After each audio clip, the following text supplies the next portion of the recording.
Assalamualaikum warahmatullahi wabarakatuh. Selamat pagi, salam sejahtera buat kita semua. Masih bersama saya dengan Selamat Basuki. Masih membahas structure ya, TOEFL structure skills ya. Kita sudah bahas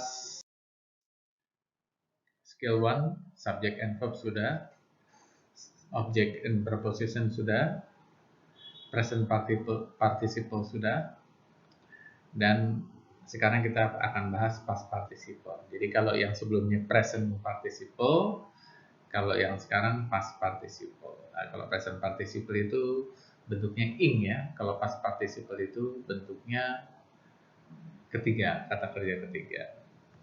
Nah, di sini masih ada sampai skill 10 ya. Masih ada skill sampai 10. Oke, kita bahas ke structure skill 4, past participle. Past participle, regular verb and irregular verb or verb 3. Nah, past participle ini agak beda. Kalau present participle kan pakai ing ya. Kalau past participle ini bentuk ketiga ada yang regular, tinggal tambahin ed, yang tambah huruf e dan d, dan irregular yang tidak beraturan. Nah, ini harus dihafal ya. Studied ini beraturan, tinggal tambah ed. Taught dari teach ini tidak beraturan atau irregular, dan played. Played termasuk yang regular. Okay, it can function as a part of the verb. Number 2, an adjective.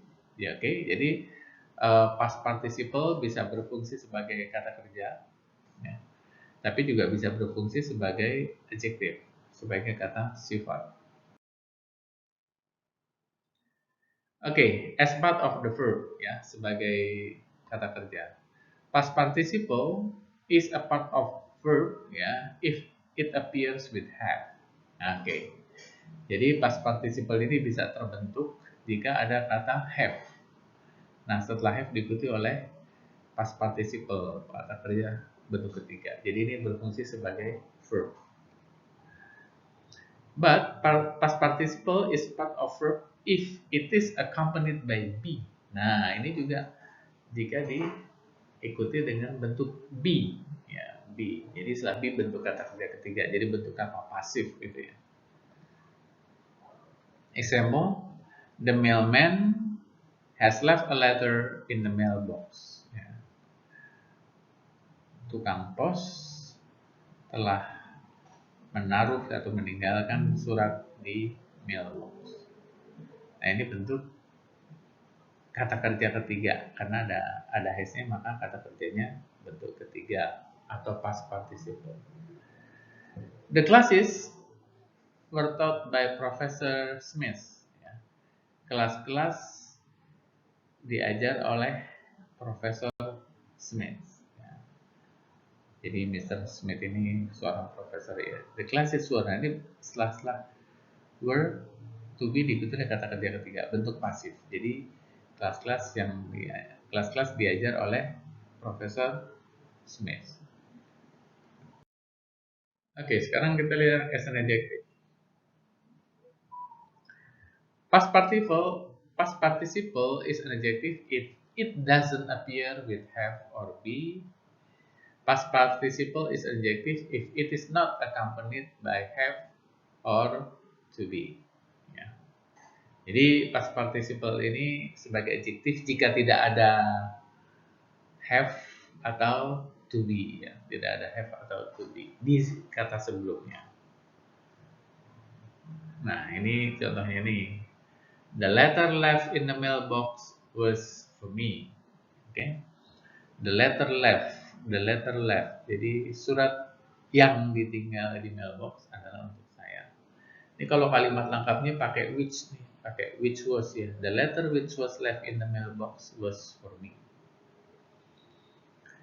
The classes taught by Professor Smith were interesting. Ya.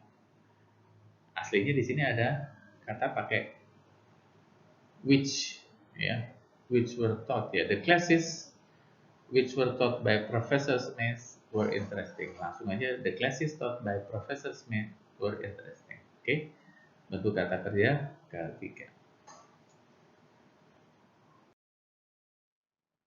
Oke, example. Ada satu contoh ini.